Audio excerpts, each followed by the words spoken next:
पहला सवाल, नहाते वक्त पेशाब करने वाले इंसान को कौन सी खतरनाक बीमारी लगती है?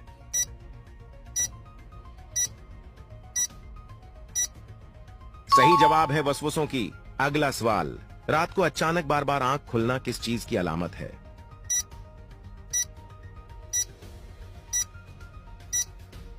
सही जवाब है खुशखबरी मिलने की। अगला सवाल, कौन सी चीज घर में लटकी हो तो घर में रहमत का फरिश्ता नहीं आता?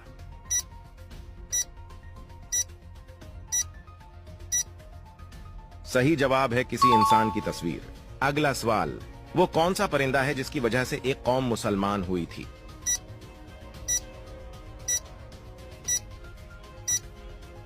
सही जवाब है हूदहू। अगला सवाल, वो कौन से नबी हैं जो बरोज़े क़यामत गनहगार मुसलमानों की शफाअत करेंगे?